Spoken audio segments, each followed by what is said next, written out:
जी, मैं महेंद्र सिंह रावत। और जहाँ तक फिफ्थ शेड्यूल की बात है, फिफ्थ शेड्यूल हमारे संविधान की एक अनुसूची, 5वीं अनुसूची की, जिसकी हम मांग कर रहे हैं उत्तराखंड के पर्वतीय क्षेत्रों के लिए।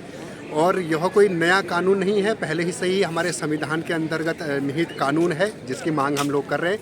और पहले से देश में लगभग 10 राज्यों में पूर्ण या आंशिक रूप से कई क्षेत्रों में फिफ्थ शेड्यूल लागू है, और उसी की मांग हम उत्तराखंड के पर्वतीय क्षेत्रों के लिए भी कर रहे हैं। और यह फिफ्थ शेड्यूल हमारे उत्तराखंड में 1931 से 1972 तक लागू भी था, जब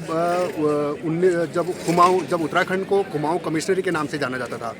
उस वक्त हमारे जल जंगल ज़मीन पर हमारे अपने अधिकार थे, और उन्हीं अधिकारों को वापस पाने के लिए हम आज यह मुहिम लेकर बैठे हैं। आज मूल निवासी संसद का आयोजन यहाँ जंतर मंतर पर किया जा रहा है, ताकि हमारे उत्तराखंडी पर्वतीय क्षेत्रों में फिफ्थ शेड्यूल लागू हो, वहाँ के निवासियों को जनजातीय का दर्जा प्राप्त हो, जिससे उन्हें जल जंगल ज़मीन पर तो उनके अधिकार प्राप्त हो, जिससे उनको रोजगार के अवसर प्राप्त हो सके, और शिक्षा स्वास्थ्य में आरक्षण का लाभ मिल सके, और पलायन का जो मुद्दा, सबसे अहम मुद्दा वहाँ का है, वो पलायन रुक सके, क्योंकि रोजगार के अवसर मिलेंगे तो पलायन अवश्य रुकेगा।